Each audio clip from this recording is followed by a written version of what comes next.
Olá, seja muito bem-vindo em mais um episódio do Corecast, o evento, o podcast oficial do Corecon. E hoje nós temos uma visita muito especial. Antes de apresentá-lo, quero dizer que nós estamos aqui no oferecimento do Estúdio Amazônia Podcast. Se você quiser fazer seu podcast, gravar um treinamento, você pode contar com a estrutura aqui do Amazônia Podcast. Hoje nós vamos falar de um assunto muito importante sobre o comércio, a potência do comércio amazonense, e nada mais justo e importante do que trazer aqui o diretor-presidente de uma das principais lojas do nosso estado do Amazonas, Loja Bemol. Ele está aqui conosco. Diretor-presidente Denis Mineve, seja muito bem-vindo ao nosso Corecast. Muito obrigado, uma alegria estar aqui com todos e compartilhar um pouco da nossa experiência e das nossas expectativas para o presente e para o futuro. Legal. Dividindo aqui a mesa conosco, estamos com dois conselheiros do Corecon. Ele que está comigo já há muito tempo, já na segunda gestão, está sempre me acompanhando, meu conselheiro querido José Guilherme. Seja bem-vindo. Boa tarde. Não menos importante, nosso presidente da Comissão de Valorização Profissional, nosso amigo contemporâneo também de faculdade, economista Max Cohen. Seja muito bem-vindo, Max. Muito obrigado, presidente. Uma boa tarde a todos. Acho que a conversa hoje vai ser ótima. Com certeza. E vamos conversar aqui, começar porque eu sei que a agenda dele é muito concorrida. Denis, mais uma vez bem-vindo aqui ao nosso podcast. Para o nosso telespectador que acompanha o nosso programa, os nossos episódios, com certeza a primeira pergunta que todo mundo quer saber, um pouquinho da história das lojas Bemol para a gente. Bem, a Bemol foi fundada em 1942. Nós somos uma empresa familiar, ela foi fundada pelo meu avô junto com um irmão e depois um segundo irmão se juntou. Inicialmente foi fundada como um escritório de representações farmacêuticas. A gente fala que a gente nasceu em 1942 como meio farmácia e a gente voltou para esse negócio em 2016, né? Quase 80 anos depois. E a partir daí a Bemol foi aos poucos crescendo. Nós temos uma empresa irmã, que é a Fogás, que nasceu em 1956, também os mesmos três fundadores. E a Bemol foi aos poucos crescendo inicialmente no centro de Manaus, depois expandindo para os bairros, expandindo um pouco mais na região, Rondônia, Acre, Roraima. E hoje nós temos 80 unidades espalhadas pela Amazônia Ocidental. Temos operações em 19 cidades diferentes, além de logística que atende aproximadamente 70 cidades, via e-commerce, via vários formatos, com farmácias, agora com serviços financeiros, temos a conta Bemol. Então temos uma série de experimentos também acontecendo em busca de encontrar soluções para os nós estratégicos que o varejo tem enfrentado nos últimos anos. Legal. Max?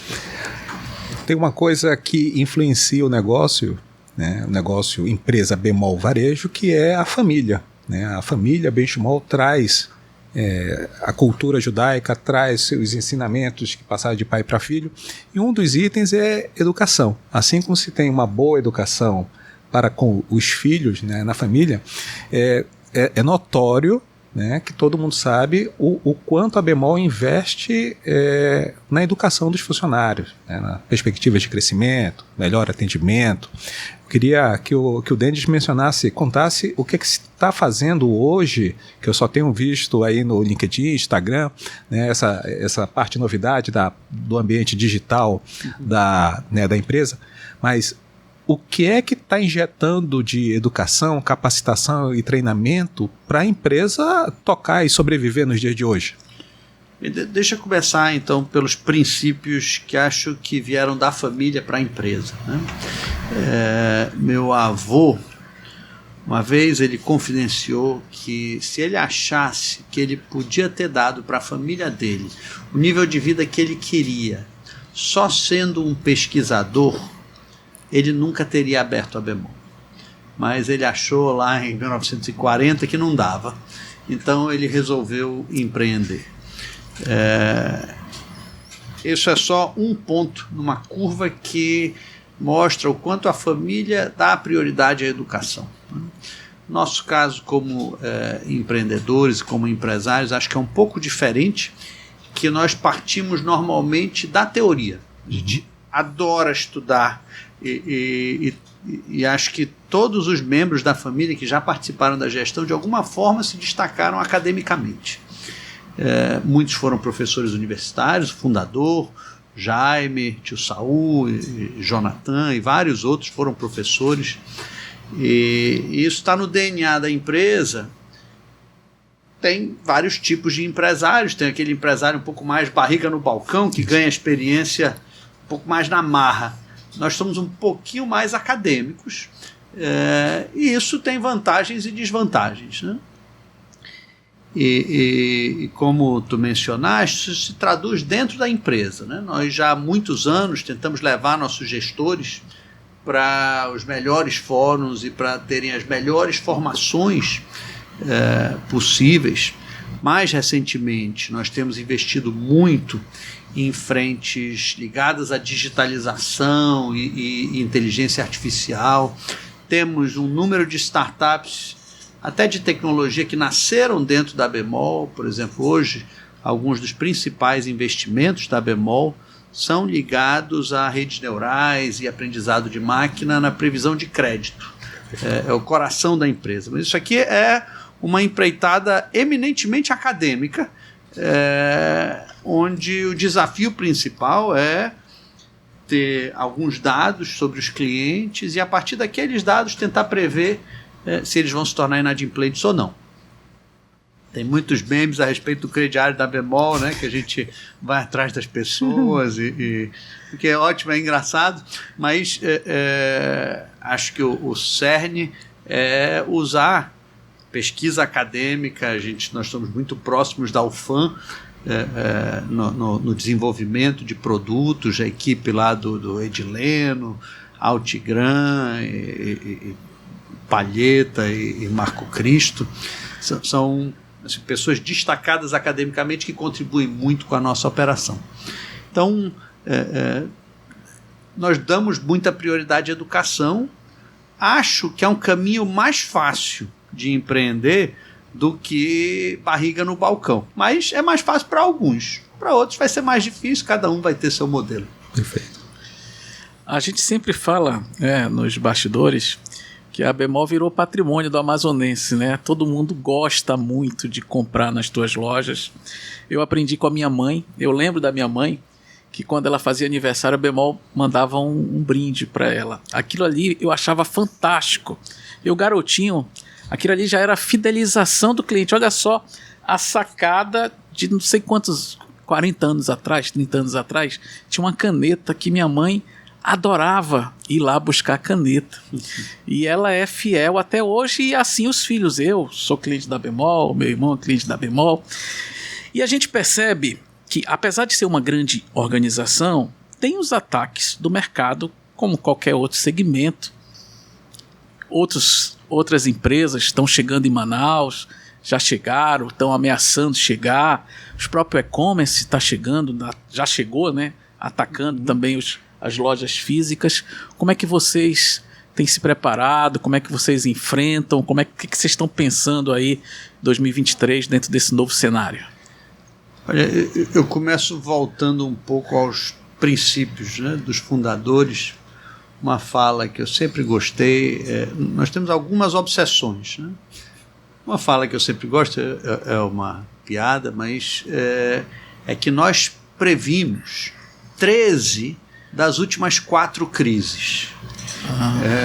Isso quer dizer que a gente está sempre prevendo crise, está sempre imaginando que vem alguma coisa muito ruim pela frente, está sempre perdendo o sono, imaginando, olha, o mundo vai se acabar e alguma coisa muito ruim. Que a gente vai fazer? A gente tem que correr mais rápido do que os outros, e alguns casos que você mencionou, e-commerce e outras frentes. Olha, cada geração teve desafios extraordinários. Imagina fazer negócio a partir de Manaus em 1950. onde, sei lá, você mandava uma carta para algum lugar, como é que você conseguia crédito para comprar se você não era ninguém, se você era uma empresa pequena? Assim, me parece quase impossível. O mundo moderno tem os seus desafios. É muito mais fácil entrar em contato com o fornecedor, mas o Mercado Livre, a Amazon e Casas Bahia e Magazine Luiza, está todo mundo no mesmo mercado e muito próximo do consumidor. Então, a minha impressão é que assim, cada geração tem os seus desafios. A gente até aqui acho que tem tido as obsessões de estudar e desatar esses nós para permitir que nós nos mantenhamos competitivos. O e-commerce é algo extraordinário, né? Do ponto de vista do consumidor, como economista, assim, não tem nada melhor, né? Você consegue comparar preço muito rápido, a conveniência, a entrega de qualidade, você tem muitas empresas, a variedade, você tem à sua mão. Milhões de produtos que num prazo curto poderiam estar na sua casa. Isso nunca foi possível, né, na história da humanidade. Então, a primeira coisa, eu acho que é celebrar o que o e-commerce, né, traz para a sociedade. Agora, como varejista, isso aqui é um nó estratégico complexo. No nosso caso, eu acho que não tem uma resposta só, mas a melhor resposta que nós conseguimos até agora foi o desenho das nossas operações no interior. No interior, nós conseguimos hoje uma certa dominância no e-commerce, principalmente devido à logística. A gente foi destrinchando cidade por cidade, em alguns casos comunidade por comunidade, como é que eu faço para fazer o produto chegar lá rápido e relativamente barato. Então, se você comprar num site nacional em algumas das comunidades, nem entrega, né? Nós entregamos. Em alguns lugares demora 30 dias e o frete é caríssimo. Tem aquela história que a gente tira até de brincadeira, né? Que tem sempre aquela mensagem, frete grátis, exceto para a região norte, né? Isso. Sempre lá em letrinha pequena, né? Eu sinto essa raiva também quando vou comprar, de vez em quando, alguma coisa que não tem na bemol. Mas, então, por exemplo, no interior a gente estabeleceu uma boa logística, a gente encontrou formas de conceder crédito no interior, em mercados que são pouco bancarizados, então não tem gente com cartão de crédito, né? Cartão de crédito é um atributo básico, né, do e-commerce moderno. Então, como é que você opera quando não tem cartão de crédito? Você tem que conceder crédito, você tem que tomar o risco. Então, mercado por mercado, a gente tem tentado se posicionar. Às vezes um pouco melhor, às vezes nem tanto. Né? E é óbvio que a penetração de algumas das maiores empresas do mundo, né, Mercado Livre e Amazon, por exemplo, que nós consideramos hoje nossos maiores concorrentes. Mercado Livre e Mercado Livre e Amazon. Na minha opinião, são empresas extraordinárias para quem nós prestamos atenção e tentamos competir da melhor forma possível. E aprender também, né, Cláudio? Aprender, sim. O que a gente aprendeu, o que nós já perdemos de sono olhando para a Amazon, mas eu acho que nós somos muito melhores hoje pela existência deles. Não fossem eles, acho que a gente está um pouquinho mais relaxado. Então, acho que em cada mercado a gente vai desenhando uma resposta estratégica. Muito bom. Marcos e o José Guilherme, eu pedi ajuda do Denis em 2020, quando eu voltei para o Brasil, justamente pedi uma orientação para o Denis naquele momento de pandemia, que era julho de 2020, do tipo, como é que está Manaus? Né? O que se está fazendo em nível de negócios? E aí o Denis me falou naquele momento que ele começava a vender desinfetante, né? Coisa que a Bemol não vendia. Aumentando o mix. Né? Isso. E aí a minha pergunta para o Denis desse momento, desses desafios que apareceram, por exemplo, Corona, né, um grande desafio para a humanidade, o que mudou só o mix ou mudou o modo de negócio, o modelo de negócio da empresa nesse tempo? Definitivamente o mix mudou, né? E uma das coisas que nós passamos a enfatizar mais foi o mercado de saúde, que é um mercado que cresce mais rápido, né? Até pela idade da população do brasileiro. Isso. Nós avançamos muito no tema de digitalização e de como é que você aumenta o grau de automatização e fazer processos cada vez mais eficientes e com mais qualidade. Porque a nossa leitura, quando você adentra um grau de digitalização maior, como algumas empresas têm conseguido, alguns dos líderes de e-commerce, por exemplo, isso permite um achatamento de margens que torna muito difícil a vida daqueles varejistas tradicionais dependentes de lojas físicas. Esse processo, a gente diz que nós temos um benefício por Manaus, de qualquer forma, é um lugar um pouco atrasado em relação a outros lugares do mundo. Então a gente diz, o filme do varejo passa antes na China, nos Estados Unidos, depois ele vai passar em São Paulo, depois ele vai chegar em Manaus, depois de Manaus, sei lá quantos anos depois, ele vai chegar lá em Erunepé. Mas nós temos o benefício de ver o filme passando. Então a gente vê que os varejistas de loja no modelo tradicional da Bemol sofreram muito quando enfrentaram e-commerces eficientes dos Estados Unidos e China, principalmente, que são os maiores cases. Então acho que o grau de digitalização então, primeiro, assim, nós ampliamos a variedade. Segundo, aumentamos a digitalização. Terceiro, tem um efeito do adensamento do relacionamento com o cliente, que os varejistas que tendem a sobreviver, os grandes, tendem a ser aqueles que têm um grau de recorrência, de frequência de relacionamento com o cliente maior. Com que frequência você se relacionava antigamente com uma loja de eletrodomésticos? Era pouco, era 2 a 3 vezes por ano. Com que frequência você se relaciona com uma farmácia ou com um supermercado? É muito mais. Muito. Com os e-commerces mais competentes, esse grau de relacionamento também é intenso, e aí ele acaba capturando parte dos outros relacionamentos que eram menos densos. Então, um dos nossos objetivos é aumentar, aprofundar, pensar no cliente como um cliente amplo. Perfeito. E tentar ter mais relacionamentos com ele, seja em produtos, seja em serviços financeiros. Serviços financeiros foi algo que a gente também lançou com mais intensidade durante a pandemia. Hoje nós temos uma conta digital e temos empréstimos e outros produtos que têm permitido uma evolução do nosso modelo de negócio. Isso é muito interessante porque a Bemol tradicionalmente se teve um serviço chamado crediário, né, um carnê.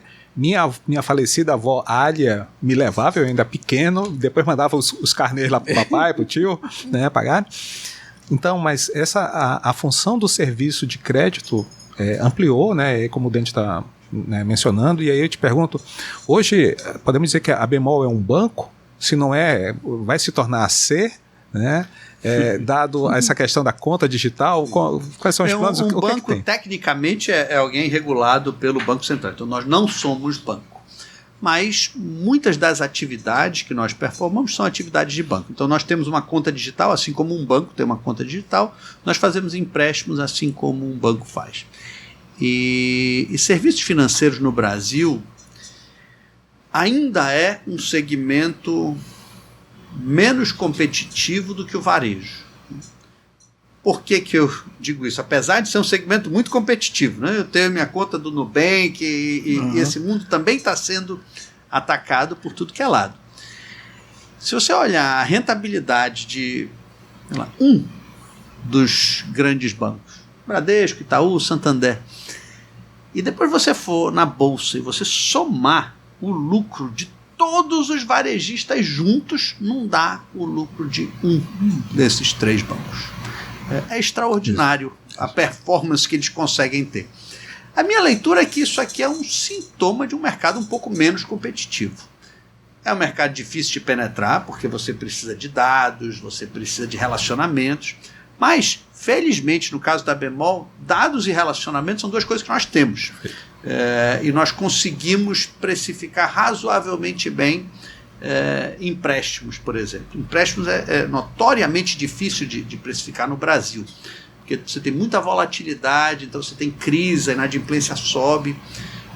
Como nós temos um histórico, né, que tu mencionaste desde a tua avó, de conceder crédito, a gente já passou por todas as crises com crédito. A gente sabe, olha, quando vem uma crise muito braba, a inadimplência aumenta daqui até aqui, eu preciso estar pronto para enfrentar essas marés, e nós estamos nesse momento, é um dos piores momentos que nós já vimos de crédito no Brasil. Pelo menos na minha carreira, eu comecei a trabalhar na Bemol em 2003, eu já peguei 2 crises de crédito na Bemol. 2008, 2009 e 2015, 2016.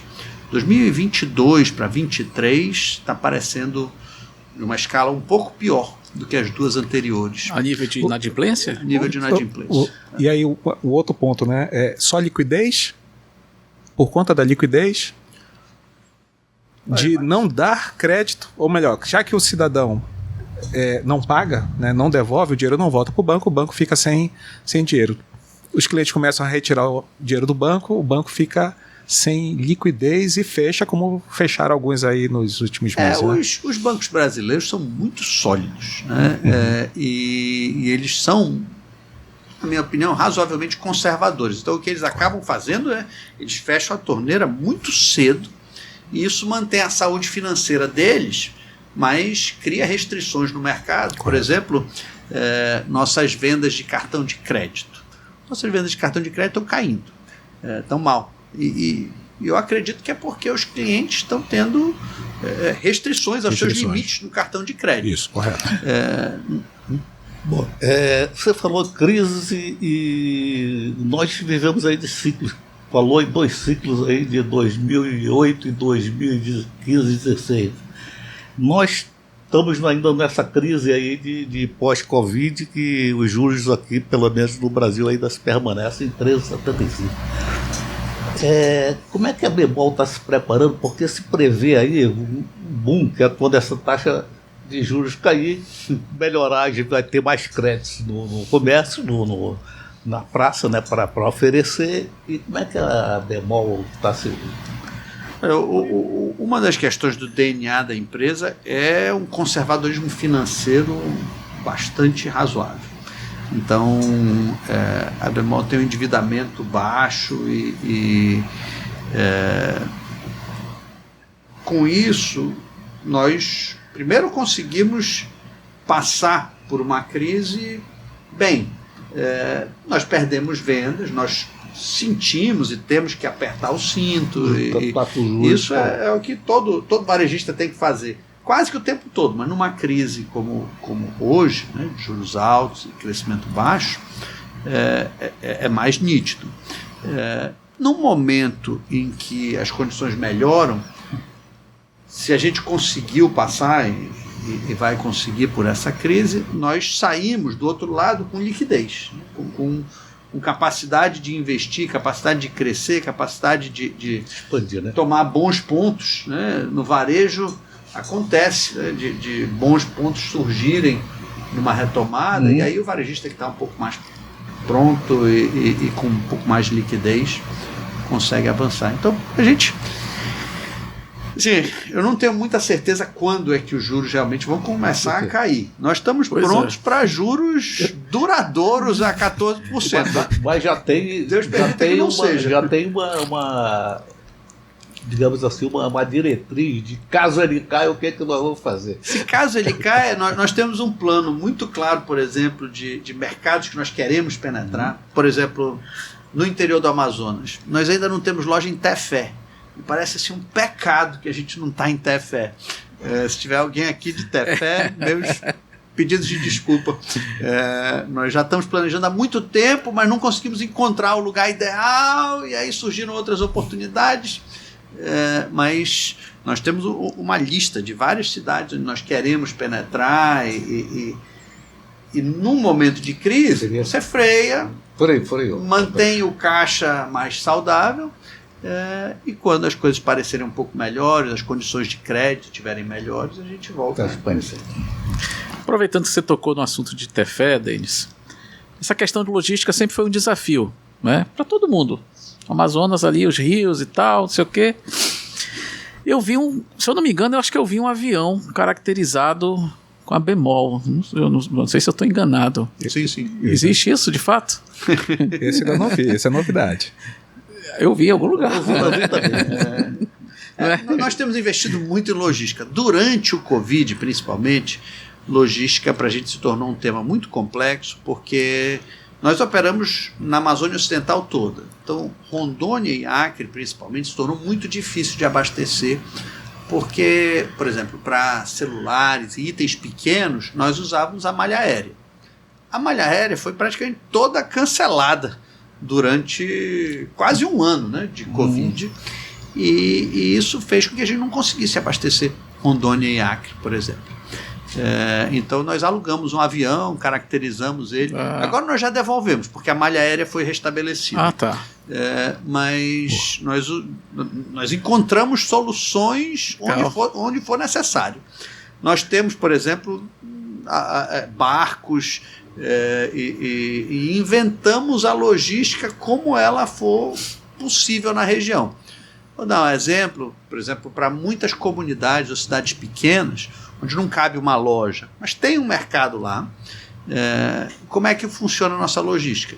Normalmente a gente pede para um estagiário ir lá para o porto da cidade.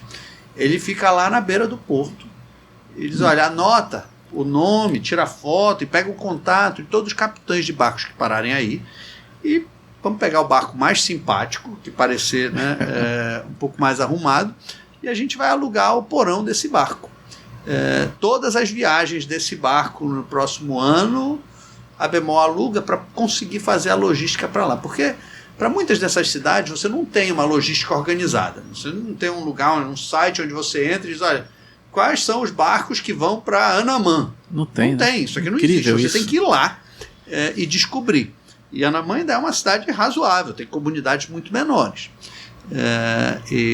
Então a gente vai inventando as soluções logísticas que nos dá uma vantagem. São mercados pequenos, mas são mercados importantes que permitem que a Bemol lidere. Hoje nós somos a gente checa sempre o Google Trends. E no Google Trends, se você for lá e checar quem são os principais varejistas do Brasil, basicamente é o seguinte: Mercado Livre ganha em 25 das 27 unidades da federação. Aí atrás tem Magalu, tem outros. As únicas 2 unidades da federação onde eles não ganham é Amazonas e Roraima, onde a gente fica em primeiro. E acho que em grande parte, devido a esse esforço de penetrar a região de uma forma muito específica que só alguém local consegue. Sim, tem o conhecimento, né, de saber como é que se faz para chegar o produto lá. Perfeito. Fantástico. Olha, eu tenho uma pergunta por dentro, Marcos. Bemol é uma empresa de referência para toda a sociedade. E garotos de nível médio ou recém-formados, né, de nível superior, com certeza sonham ou gostariam de trabalhar na empresa. Denis, o que é que os garotos e garotas, né, de nível médio, o que a Bemol procura nesses jovens que vão trabalhar na empresa e também para o pessoal de nível superior? O que é que a Bemol dizer, antes de mandar o currículo lá para o setor de recursos humanos, o que a Bemol espera desses profissionais e desses jovens no dia de hoje? Tem 4 coisas, né, que a gente procura.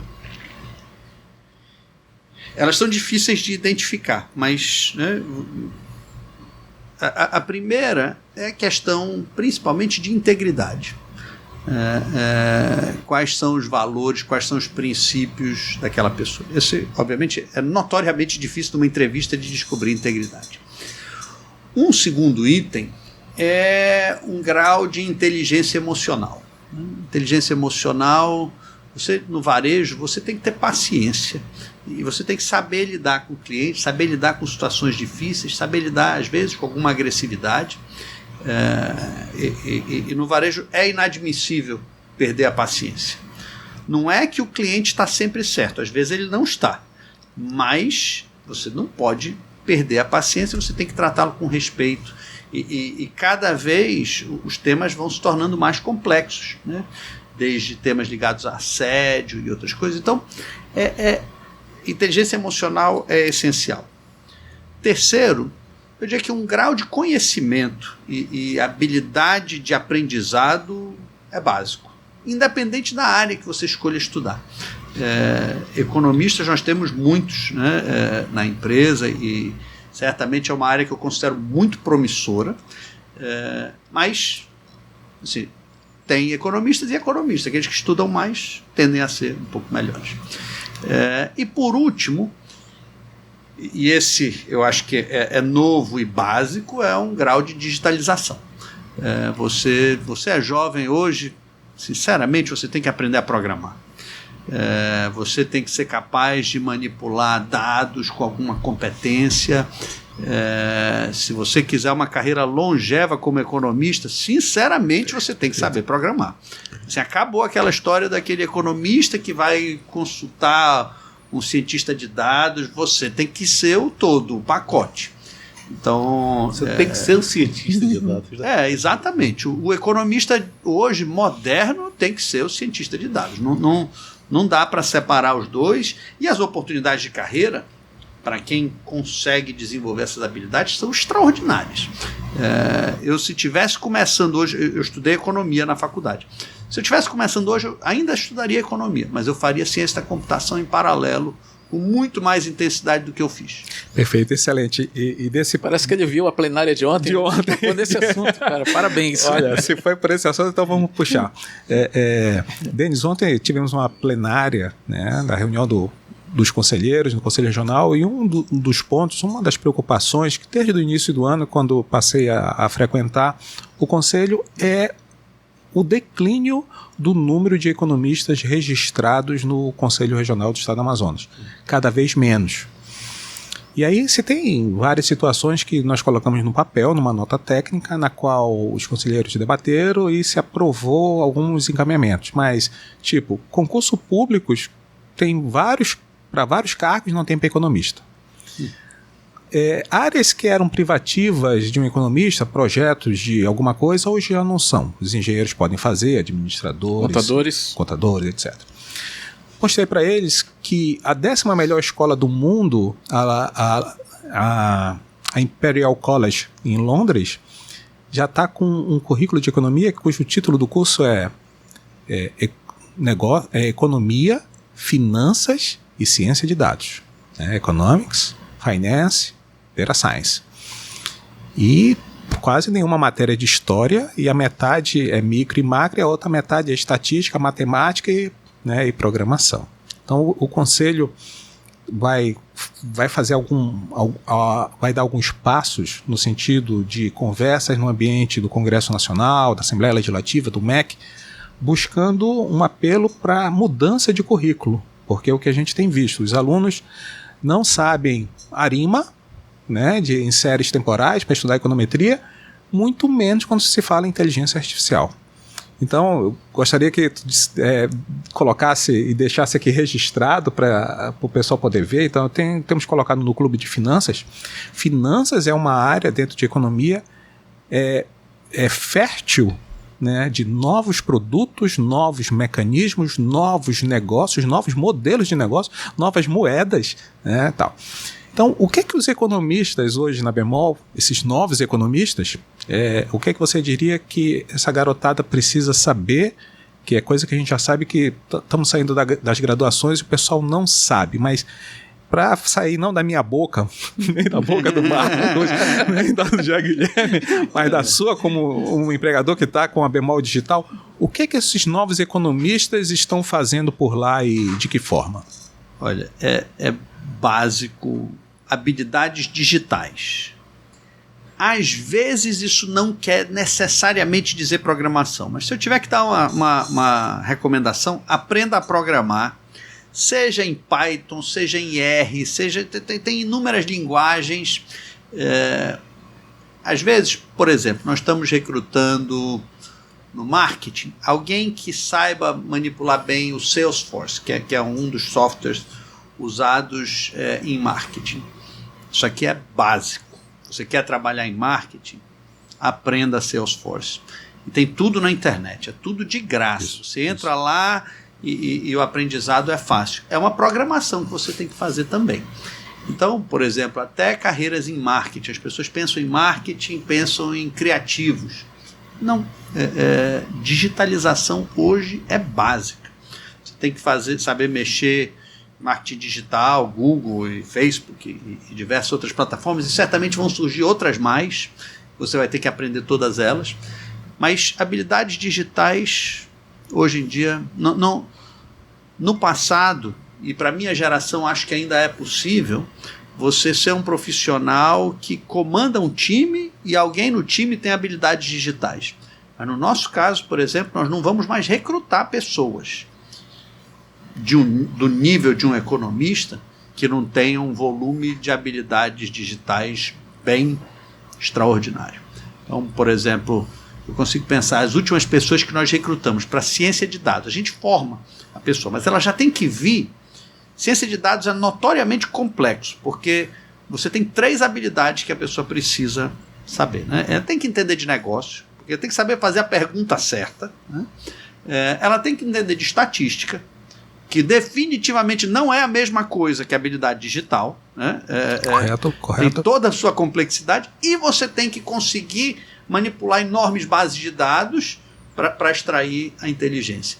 A gente treina, mas a pessoa tem que vir com um conhecimento mínimo, principalmente digital. Então, vou dar um exemplo de uma vaga que nós inicialmente pensamos que ia ser um economista, mas nós acabamos trazendo uma pessoa de matemática aplicada, porque a habilidade digital estava lá, a habilidade de estatística estava lá, o pensamento de negócio que o economista tende a ter, nesse caso, a gente disse, olha, eu vou ensinar esse cara isso, mas ele já tem todas as outras habilidades. Mas se vier um economista com esse grau de habilidade, tanto estatística, quantitativa, quanto digital, esse é um profissional em demanda ilimitada pela próxima geração no mundo. Você vai poder trabalhar remoto, você vai... Assim, se você for se esconder no interior do Amazonas, vai ter demanda por você no mundo.